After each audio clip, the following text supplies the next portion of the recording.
Wijaya teh waktu dibantai tahun 47 sebab tahun 40 nikah jeung Atika orang Tangerang. Tahun 47 boga anak 3 tahun karena Ida muka 2 tahun.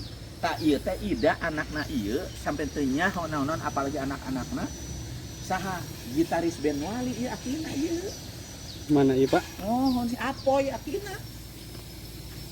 Apoy gitaris band Wali. Oh iya. Itu barang ibu nak dia, ibu Atika nenekna saudara anak itu.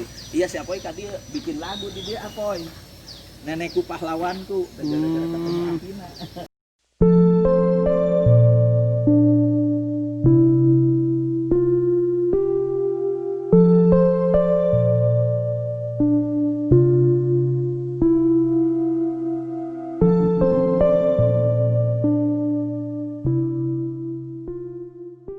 Ya Belanda kan nggak tahu siapa di luar.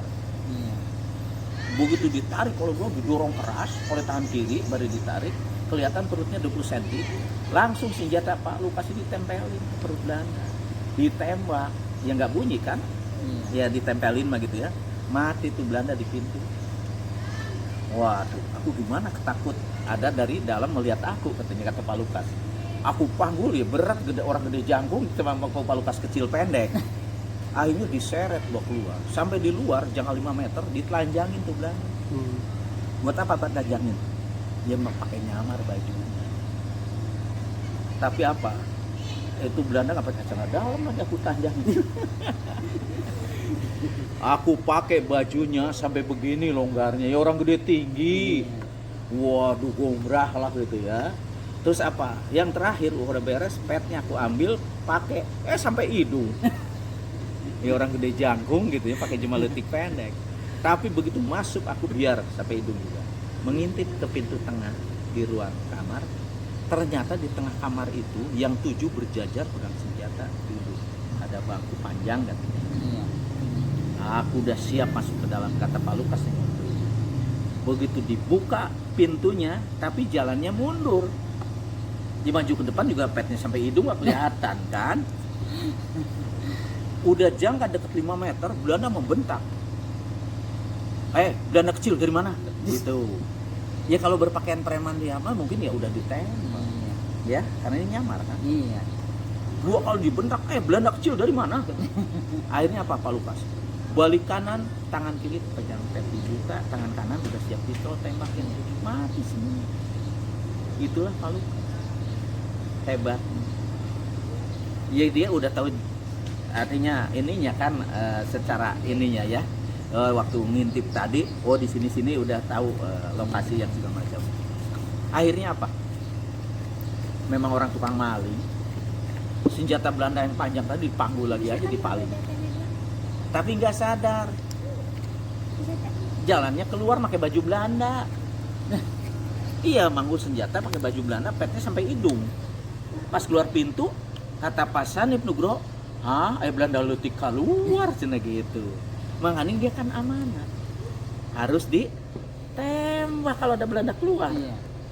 Ditembak berdua jangka 13 meter. Tapi begitulah. Nggak kena. Ayo tembak lagi 2 kali ini Belanda leutik.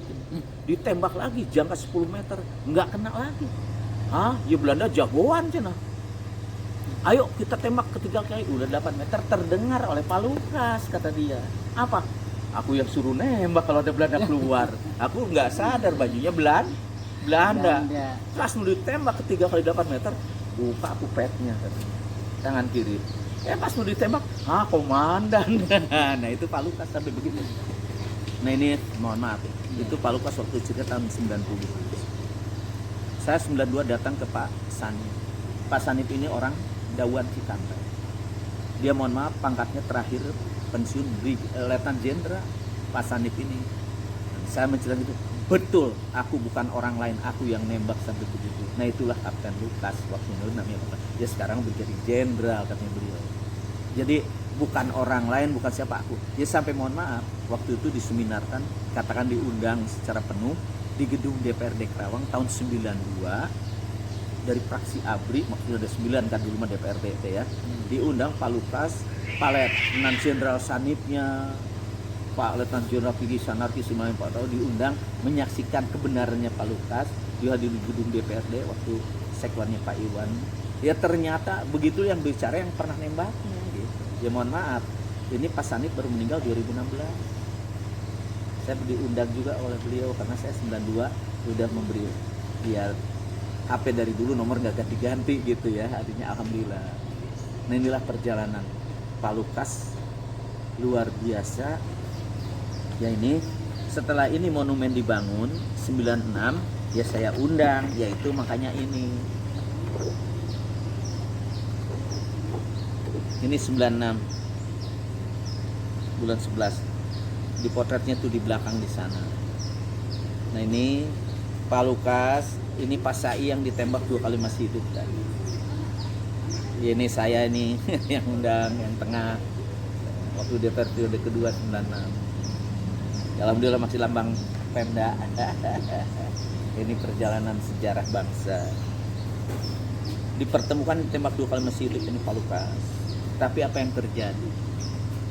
Gara-gara Pak Lukas mampir tanggal 8 Desember 47 jam 8 ke Rawagede sampai jam 1 menemui markas gabungan perjuang di sini, termasuk Kiai Nur Ali di sini waktu itu, markas mempertahankan kemerdekaan BKR, TKR, SS88 itu di Rawagede.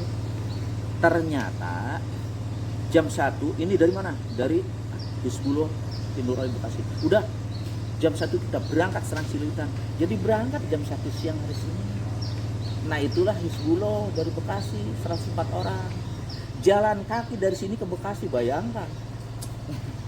Jam 9 baru sampai Bekasi. Ketemu dengan Ki Nur Ali. Ini benar, iya betul. Ya itulah pertama kali dilantik Hizbullah anak buah Ki Nur Ali dari Bekasi jadi batalion Tajimalela. 104 orang. Nah sekarang Tajimalela ini ada markas di Bantar Gebang, ya. Iya. Ya dulu mah sama di Kerawang bukan Kostrad kan, dulu mah 324 lah gitu. Nah ini batalion Tajimalela sampai sekarang masih ada di Bantar Gebang. Nah selamat lah itu mah. Tapi apa yang terjadi? Jam 10 siang di sini, ya itulah bangsa kita suka jadi mata-mata. Melapor jam 10 teh ke markas Belanda yang di alun-alun di belakang kantor pos sekarang, itu markas Belanda itu yang di Citarum. Bapak Lukas yang dicari kemana nggak ada di Rawagede bergabung. Nah ini parahnya. Akhirnya lapor ke pusat kalau kita melawan Pak Lukas enggak, ini kata-kata yang di situ. Lebih baik lapor pusat. Pusat datang berita jam 4 sore. Kalau begitu ada suratnya malam ini Rawagede harus dibumi hanguskan malam 9. Nah, tapi ada juga mata-mata bangsa kita. Namanya Pak Lurah Sauki Tanjung Duren. Tanjung Duren Jati tentang ini gitu. Mendengar Rawagede menggunakan naik sepeda dari Kerawang jam 4 sore ke sini. Lapor ke Pak Lurah sini bahwa Rawagede malam ini akan dibumi hanguskan oleh Belanda. Emang kenapa? Ya Pak Lukas bergabung. Loh Pak Lukas sudah berangkat. Cek orang gitu. Nah itulah, waduh gimana ya. Akhirnya apa? Berbuat apa kita? Kata mereka-mereka. Udah, ya tokoh-tokoh bangsa kita berbuatnya apa? Membongkarin jalan di Pawawan, bongkirin jalan di Mekarjati Cilempuk supaya mobil Belanda jangan bisa masuk. Ternyata jam 9 malam itu dari pusat Belanda ini 10 truk 300 liter ini seorang Mayor Lennon. Sampai di Kerawang nanya, di mana jalan Rawagede? Oh, diantar berangkat ke Lamaran, belum ada jalan ke Tegasawah dulu tahun 45. Ke Palawat, ke Romerta baru ke sini maksudnya. Tapi sama di Palawat jalan dibongkarin. Oh, balik lagi ke Kerawang. Kemana jalan? Oh, ke Tanjung Pura, Tunggak Jati, KW8. Sampai di KW8 belok di Mekarjati jalan dibongkarin lagi kan. Waduh, balik lagi kemana? Ke Kalangsari. Nah di Kalangsari itu dulu nama stasiunnya Pataruman. Iya, yang sekarang jadi perumahan Kawang Surya. Ada perumahan tuh ya sebelah timur. Itu pas stasiun itu Kawang Surya.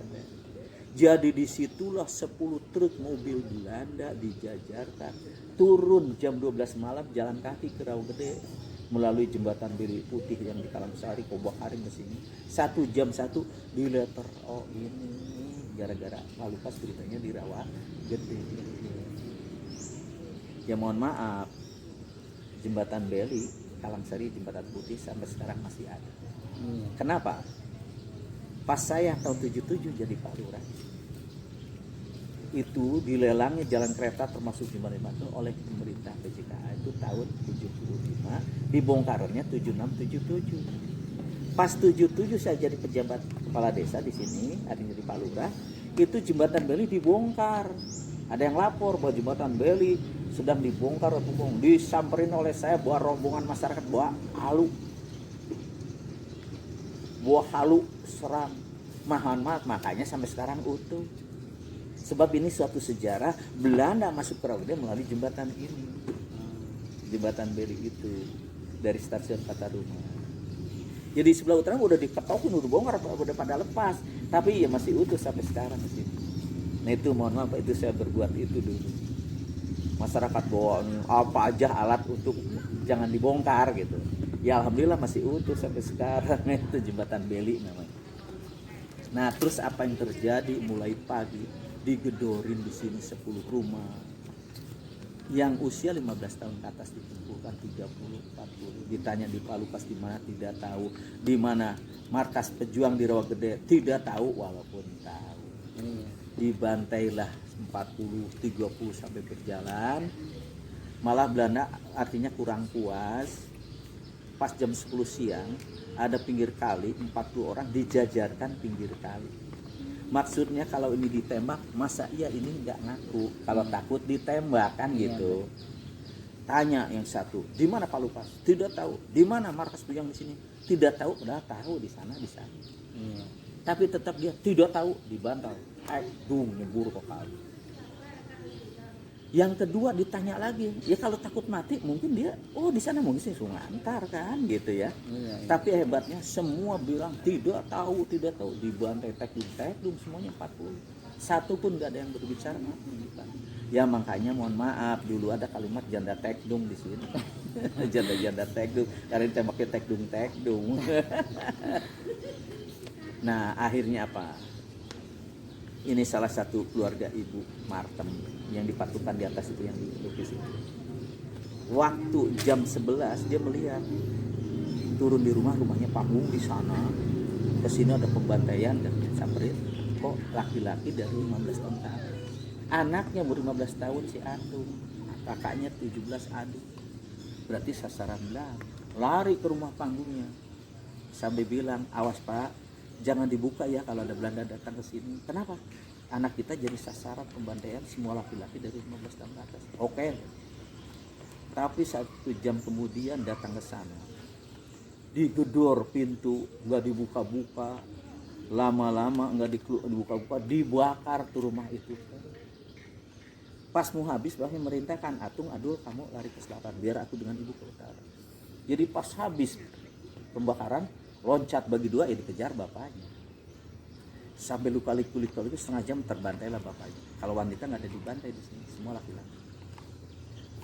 Balik lagi nyerang, mana tadi anaknya? Ke selatan.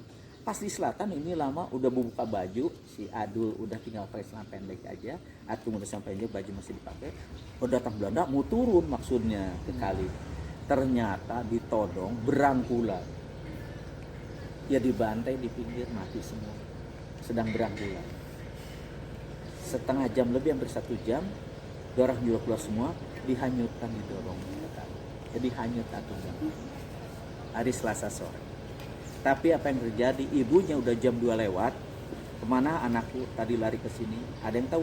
Dibantai itu pinggir kali. Di mana? Samperin di sini. Kok darah banyak? Mana jasad? Dihanyutkan kan Belanda. Seorang ibu saking sayang sama anak. Kalinya segini dalamnya, airnya deras, turun ke kali. Ya susah carinya. Itu kali dulu itu. Sampai sore nggak ketemu ya pulang. Besoknya manggil adik-adiknya ada bertiga. Turun lagi hari Rabu, nggak ketemu. Hari Kamis turun lagi nggak ketemu. Ya udah jauh. Tapi ada berita hari Jumat pagi jam 8. Ada yang tahu dekat Pasir Awi di sana. Atung dan Adul ini dua bengkak ngambang, bajunya Atung nyangkut. Ya, sebab airnya udah ini raat lah gitu udah. Enggak orot nih, enggak seperti segini tadinya, ini segini, jadi ini nyangkut bajunya Atung. Dudu datengin ke sana rombongan itu. Ternyata pas diangkat, ya orang bengkak masih berangkulan, tapi pipinya masih nempel, masih berpelukan. Ya itulah makanya saya mengabadikan seorang ibu Martem, Ibu Martem, Atung dan Adul dipatungkan di atas. Inilah peristiwa kejamnya Belanda. 10 hari laki-laki enggak ada. Yang selamat tadi, yang tokoh tadi pada kabur, baru 10 hari baru pada datang. Makanya waktu pemakaman menggali kuburan pakai bedog cuma 30 cm, bungkus kain kapannya oleh kain kapannya kelambu, spray, dimasukin ke lubang yang 30 cm, ditutupin jendela, padungnya atau apa aja adanya, di kubur nggak disembahyang, nggak ada laki-laki, nggak ada yang bayarin. Nah itu waktu rumah masing-masing, termasuk ibuku tuh yang namanya Bitol, itu baru 6 bulan nikah, suami pertama. Ini Kotol, suaminya uak saya, masing-masing nguburnya, masing-masing itunya. Ya alhamdulillah itu Pak Kotol ini anaknya masih hidup di Lebak Banten, sekarang kakak misal saya. Ya inilah perjalanan sejarah di sini. Terus apa? Yang turun dari kereta, orang pada turun di sini, orang sini. Ya ternyata yang bukan orang sini juga dibantai oleh Belanda. Nah itulah nggak ada yang ngubur karena bukan ada orang sininya.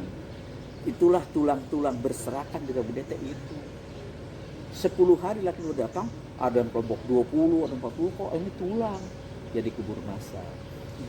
Makanya 48 Khairil Anwar sampai menulis sajak Karawang Bekasi.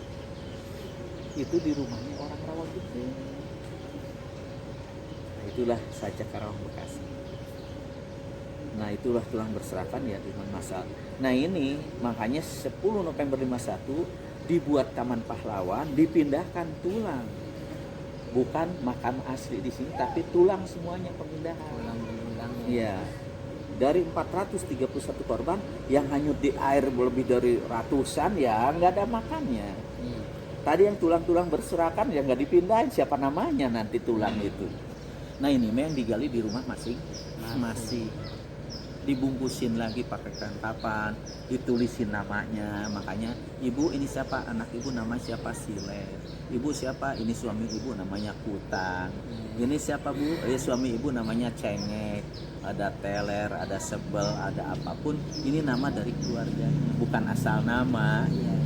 Tapi tapi alhamdulillah sudah dibungkus di jajaran sebelum dimakamkan, ada ide untuk sembahyang massal. Sudah sembahyangkan massal, barulah dibuat nama Taman Pahlawannya, namanya Sampurna Raga. Itu sempurnalah raga ini. Nah itulah 10 November 51. Inilah perjalanan sejarah peristiwa Rawa Gede. Cukup dulu.